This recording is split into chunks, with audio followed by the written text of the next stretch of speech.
പ്രിയപ്പെട്ട കൂട്ടുകാരെ, ഇനി നമുക്ക് മറ്റൊരു ആയത്തും കൂടി പഠിക്കാം. ഫൽമുഗീറാത്തി സുബ്ഹ.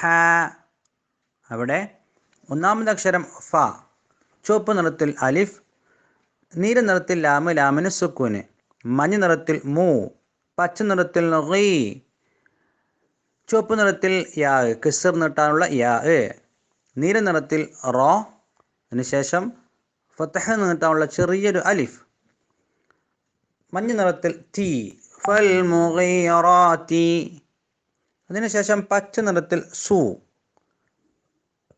ചുവപ്പ് നിറത്തിൽ ബ, നീല നിറത്തിൽ ഹൻ, മഞ്ഞ നിറത്തിൽ അലിഫ്, സുബ്ഹൻ. ഇനി ഇതിൻ്റെ താഴെയുള്ള വരിയിലേക്ക് നോക്കൂ. എങ്ങനെയാണ് ഇതിനെ കൂട്ടി എഴുതേണ്ടത്?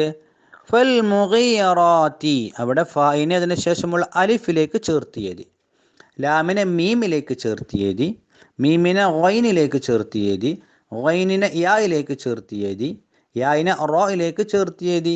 കൂട്ടി വായിക്കേണ്ടത് ഫൽമുഗീറാത്തി, ഫൽമുഗീറാത്തി സുബ്ഹൻ. അവിടെ സ്വാദിനെ ബായിലേക്ക് ചേർത്തിയത്, ബായിനെ ഹായിലേക്ക് ചേർത്തിയത്, ഹായിനെ അലിഫിലേക്ക് ചേർത്തിയത്.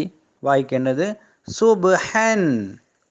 ഇനി എങ്ങനെയാണ് കൂട്ടി ഓതേണ്ടത്? എങ്ങനെയാ? ശ്രദ്ധിച്ചോളൂ.